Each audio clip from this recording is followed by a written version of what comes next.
Bismillahirrahmanirrahim. Assalamualaikum warahmatullahi wabarakatuh.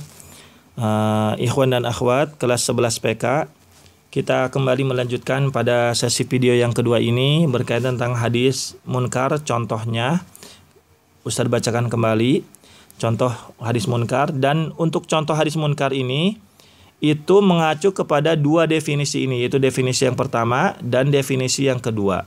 Ya. Definisi yang pertama karena ada perawi yang banyak salahnya, ya, banyak lupanya, atau ada yang fasik.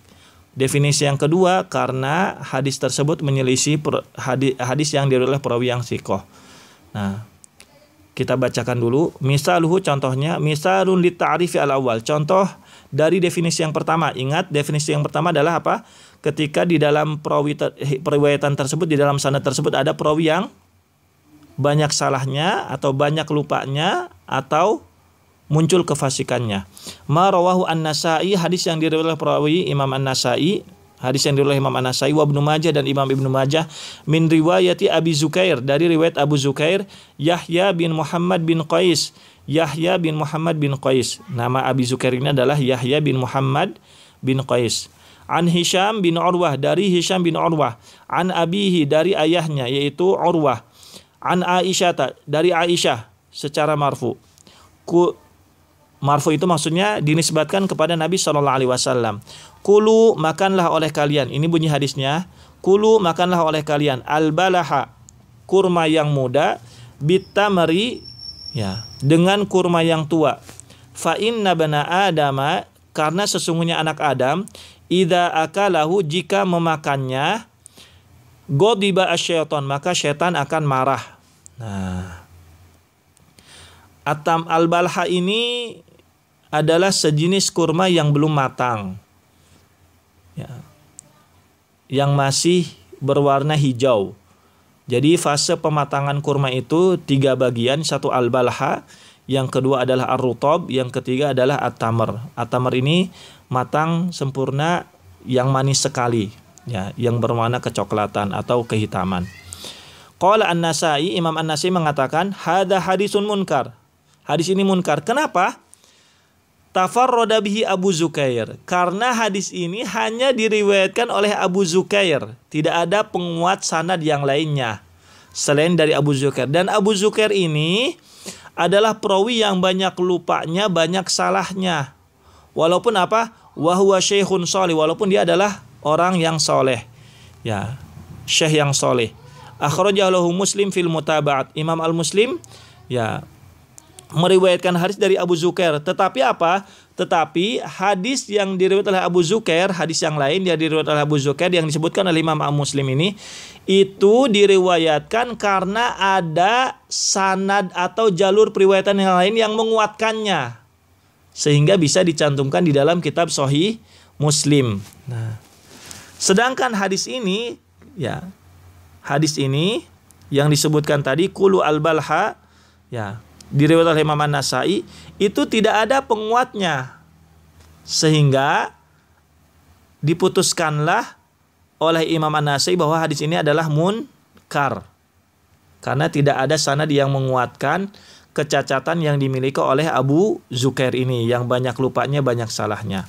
Ini contoh yang pertama dari definisi hadis munkar yang pertama. Dari definisi yang kedua adalah, ya, ma rawahu Ibnu Abi Hatim, hadis yang diriwayatkan Imam Ibnu Abi Hatim, min tariqi Hubayyib bin Habib Az-Zayyat, dari jalur periwayatan Hubayyib bin Habib Az-Zayyat.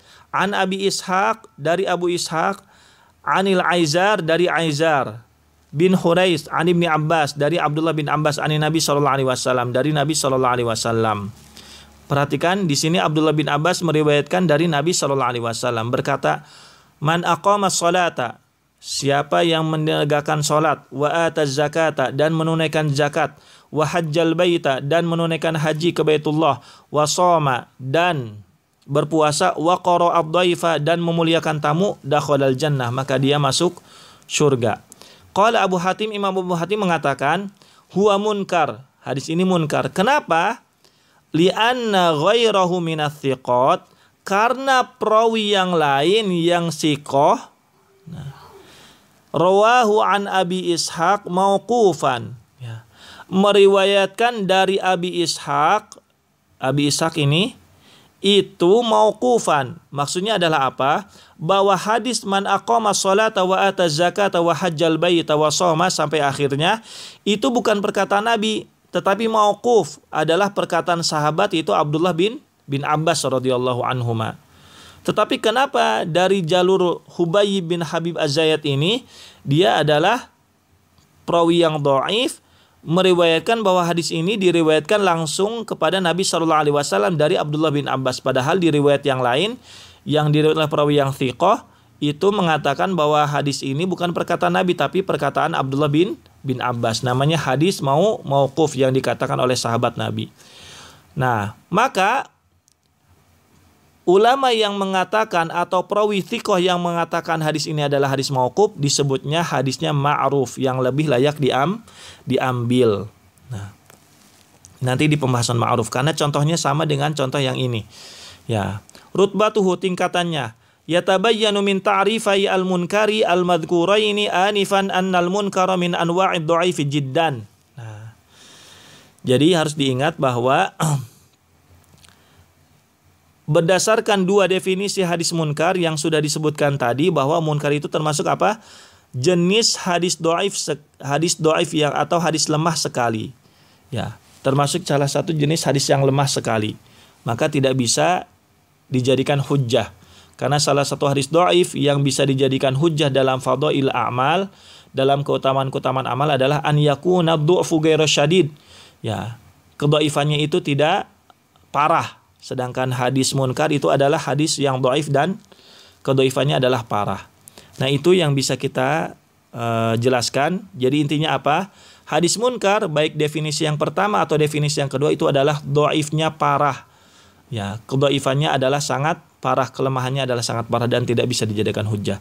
Semoga ini bisa bermanfaat untuk antum semua berkaitan tentang hadis munkar, ya.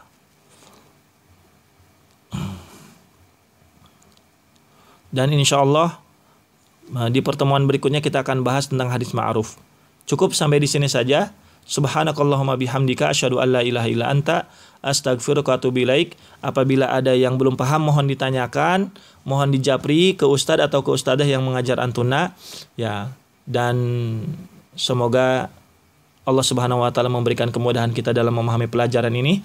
Mohon maaf apabila terdapat banyak kekurangan. Kita tutup dengan ucapan salam. Billahi taufiq wal hidayah. Wassalamualaikum warahmatullahi wabarakatuh.